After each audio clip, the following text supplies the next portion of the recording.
Good morning students, welcome back in our class. हम unit first का 4th chapter कर रहे हैं। जैसे कल हमने बात की थी पॉपुलेशंस के ऊपर कि जैसे जैसे पॉपुलेशंस बढ़ रही है क्या क्या कारण हो सकते हैं पॉपुलेशंस के, वो सब हमने डिस्कस किए थे। जैसे कि पॉपुलेशंस एक्सप्लोजन, अब पॉपुलेशंस जो बढ़ रही है उसको कैसे कंट्रोल करें, तो कंट्रोल करने का क्या है, एक मेथड्स है। वो सब आपको पहले बता दें, अवेयरनेस, एजुकेशन, सेक्स। लेकिन जो प्रेग्नेंट है, प्रेगनेंसी को कैसे कंट्रोल करें, तो उसको उसके अंदर हम क्या पढ़ते हैं, कॉन्ट्रासेप्टिव मेथड्स दैट कंट्रोल और अवॉइड प्रेगनेंसी। क्लियर। एक नंबर में डेफिनेशन, व्हाट इज कॉन्ट्रासेप्शंस। कॉन्ट्रासेप्शंस का मतलब है टू अवॉइड प्रेगनेंसी। क्लियर। तो ये हम डिफरेंट मेथड्स हैं उनकी बात करेंगे कि कौन कौन सी मेथड्स हैं जिससे हम प्रेगनेंसी को रिमूव अवॉइड कर सकते हैं।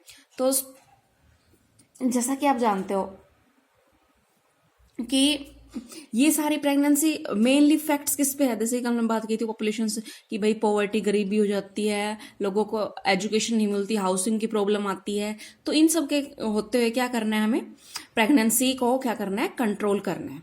क्लियर। बढ़ती पॉपुलेशंस को देखते हुए तो ये सारे क्या है, बर्थ कंट्रोल मेथड। और ये मेथड किसके ऊपर बेस्ड है, जैसा कि आपने मेंस्ट्रुएशन साइकिल में पढ़ा था कि 14 डे या 13, 14, 15 के आसपास ओवुलेशंस होता है, जो स्पर्म होता है वो कितने टाइम तक अलाइव रहता है, ओवा कब रिलीज होता है।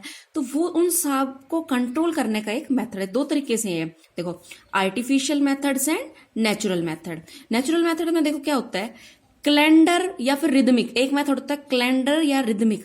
तो इसमें हम ये जैसे फर्स्ट हो गया नेचुरल मेथड का, जो नेचुरली है। तो कैलेंडर रिदमिक, देखो कैलेंडर का मतलब यहाँ मतलब है 1 मंथ जो गर्ल्स में पीरियड्स होते हैं उसमें क्या होता है, जैसे कि 14, 13, 14, 15 डे के आसपास ओवुलेशंस होता है। तो उस टाइम क्या करें, इंटरकोर्स या सेक्स ना करें, तो उससे क्या है कि प्रेगनेंस होने के चांसेस नहीं रहते। ठीक है। कहने का मतलब ये है कि जरूरी नहीं है कि सिर्फ 14 डे ही, नहीं 14 डे नहीं, उससे 12, 13, 14, 15, 16 के आसपास क्या है, अवॉइड इंटरकोर्स। तो ये तो आ गया कैलेंडर में रिदमिक। ठीक है। सेकेंड पॉइंट है अवॉइड इंसेमिनेशंस। इंसेमिनेशंस मीन्स आपको पता है कि during the time of intercourse जब पेनिस वेजाइना में एंट्री करता है तो उसमें क्या होता है, सीमन रिलीज होता है, उसको ही बोला गया इंसेमिनेशंस। तो during the time of intercourse जब सीमन रिलीज होने लगता है तो उस टाइम जो मेल पार्टनर है वो क्या करता है, अपने पेनिस को आउटसाइड विदड्रॉल करता है, सीमन का बाहर की बॉडी से बाहर क्या कर देता है, उसको विदड्रॉल करना। इसको हम विदड्रॉल मेथड भी बोल देते हैं। लेकिन कई बार ऐसा माना जाता है कि कई बार क्या होता है कि जो कुछ सीमन होता है वो क्या होता है, जो फर्स्ट इंटरकोर्स टाइमिंग होता है तो उसमें क्या होता है कि इंटरकोर्स का जो टाइमिंग होता है उसमें थोड़ा बहुत सीमन रहता है। तो जरूरी नहीं है कि विदड्रॉल मेथड एक अच्छा मेथड है कि हम उसको ये मान सकते हैं कि उसके प्रेगनेंसी के चांस नहीं होंगे। कई बार ये माना गया है कि कुछ सीमन रहता है जो जरूरी नहीं है, जो लास्ट में ही विदड्रॉल के टाइम निकले, वो स्पर्म पहले भी रिलीज हो जाता है। ठीक है। थर्ड पॉइंट है लैक्टेशन पीरियड। लैक्टेशन पीरियड्स वो है जब आफ्टर द डिलीवरी, जब डिलीवरी के बाद जो टाइमिंग होता है, जब बच्चा दूध पीता है माँ का, तो वो जो लैक्टेशन पीरियड होता है उसमें क्या होता है, मेंस्ट्रुएशंस अब्सेंट होते हैं। तो उस टाइम भी वो जो प्रेगनेंसी को क्या है, अवॉइड किया जा सकता है, या वो सेफ टाइम होता है इंटरकोर्स का। क्लियर। अब हम बात करते हैं आर्टिफिशियल्स मेथड्स। आर्टिफिशियल्स मेथड्स में हम क्या क्या पढ़ेंगे, barrier, IUD, chemicals and surgical methods. Clear. Surgical method में फर्दर 2 पढ़ेंगे। पहले हम यहां से बात करते हैं बैरियर्स मेथड्स। बैरियर मतलब किसी चीज को रोक देना, बैरियर लगा देना। तो फिजिकल बैरियर्स हो सकते हैं, जैसे कि बैरियर्स मेथड में हम बात करेंगे कॉन्डम्स। कॉन्डम्स जैसे कि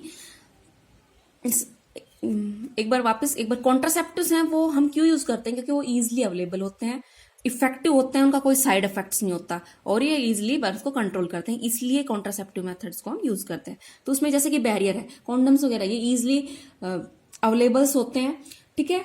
और बैरियर्स हो गए, अब जैसे कि कॉन्डम जो निरोध, एक जो निरोध है वो क्या है, प्रोटेक्ट्स ऑल्सो द एसटीडी और एड्स जैसे सेक्सुअल ट्रांसमिटेड डिजीज हैं, इनसे बचाते हैं कॉन्डम साथ में, और प्रेगनेंसी को भी अवॉइड करते हैं।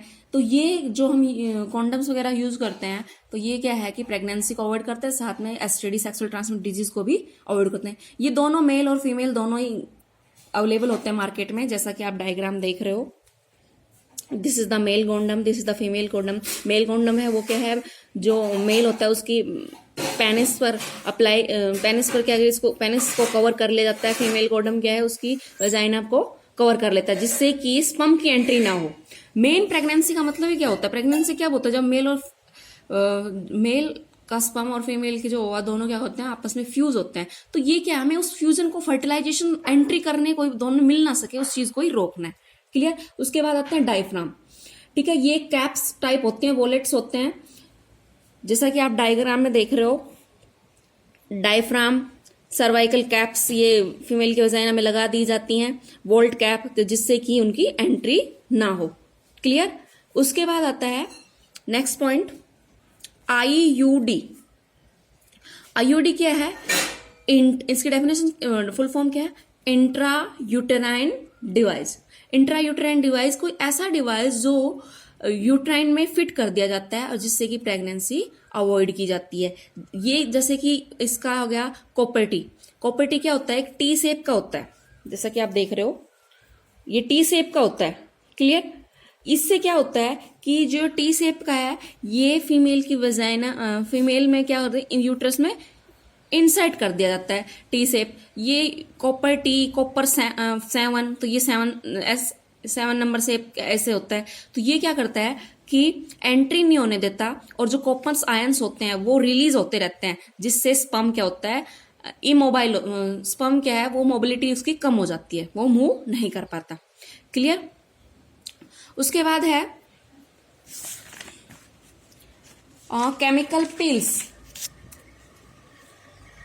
केमिकल पिल्स में क्या करते हैं, ये कॉपर टी हो गया, जैसे कि मल्टीलोड 375, ये सारे किस में आएंगे, इंट्रायूट्राइन डिवाइस में। क्लियर। ये आईयूसीडी, ये नॉन मीडिएटेड भी होते हैं, और कुछ हार्मोन्स, ये आईयूडी हैं, ये कुछ क्या करते हैं, कुछ हार्मोन्स भी रिलीज करते हैं, जिसकी वजह से उन दोनों की फर्टिलाइजेशन नहीं हो पाती। उसके बाद आता है केमिकल पिल्स। पिल्स यहाँ का मतलब है किससे, मेडिसिन से। तो ये केमिकल पिल्स ये 2 टाइप्स की होती हैं, ओरल पिल्स जिसको हम माउथ के थ्रू लेते हैं, और वेजाइनल पिल्स जो वेजाइना के एंड वेजाइना में डाली जाती है। क्लियर। तो उससे क्या है कि एक तो इनका काम क्या होता है, वहीं की और एस्ट्रोजन प्रोजेस्टेरोन लेवल को कम कर देना। क्लियर। और इनकी कोई सीरीज होती है, जैसे कि कुछ ओरल पिल्स हैं जो बोला गया, जैसे कि मालाडी, सहेली। ठीक है, ये सारी कुछ पिल्स आती हैं जिसको ओरली लिया जाता है, और क्या करते हैं, ये ओरली कॉन्ट्रासेप्टिव पिल्स भी इनको बोलते हैं। एक 20 इनकी जो पिल्स हैं वो 21 डेज के लिए होती है, जैसे कि आफ्टर मेंस्ट्रुएशन 5-7 डेज के बाद आप 7 पिल्स को लो। जब मेंस्ट्रुएशन होता है तो उसके वैसे 1 to 5 मेंस्ट्रुएशन हुआ, 6-7 डेज के बाद आपको ये पिल स्टार्ट कर देनी होती है। 21 पिल्स होती हैं। ठीक है, 21 डेज तक लेते हैं। और फिर क्या होती हैं, 8 पिल्स और होती हैं, वो क्या काम करती है, वो बॉडी को एनर्जी देती हैं। ठीक है, तो ये इस तरीके से फिर से ये हर मंथ क्या होती है, ये पिल्स लेनी पड़ती हैं। उसके बाद आते हैं पिल्स के बाद और भी पिल्स, जैसे कि आफ्टर द फर्टिलाइजेशन या इंटरकोर्स के टाइम, अगर जैसे कि मार्केट में अवेलेबल होती है अनवांटेड 72, जो हम स्पर्म की एंट्री रोक सकते हैं। तो ये सारी किस में आती हैं, पिल्स। या फिर कुछ क्रीम्स वगैरह भी होती हैं, वेजाइना में अप्लाई की जाती है ताकि स्पर्म वहीं पे किल हो जाए, फॉर्म्स क्रीम्स वगैरह हो गई। क्लियर। उसके बाद आते हैं सर्जिकल मेथड। सर्जिकल मेथड का मतलब यहां से क्या है, सर्जरी का है। तो ये सर्जरी 2 टाइप्स होती है, ट्यूबेक्टोमी एंड वैसेक्टोमी, जैसा कि आप डायग्राम में देख रहे हो। वैसेक्टोमी तो किसमें होगी, मेल्स में होगी।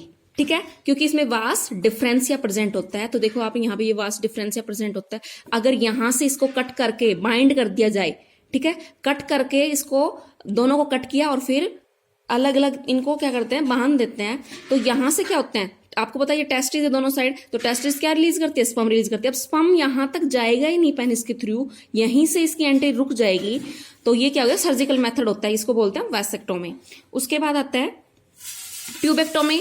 फ्लैपियन ट्यूब्स जो होती है उसमें क्या होती है, फीमेल की फ्लैपियन ट्यूब्स को कट कर दिया जाता है। तो यहां से जैसे देखो एग रिलीज होते हैं, तो ये यहां तक पहुंच ही नहीं पाते वेजाइना में, तो एंट्री कैसे होगी, तो फर्टिलाइजेशन कैसे होगी, तो ट्यूबेक्टोमी को क्या कर दिया जाता है, कट कर दिया जाता है। तो ये किस में आएगा, सर्जिकल मेथड्स में। क्लियर, यहां तक आपको सारा।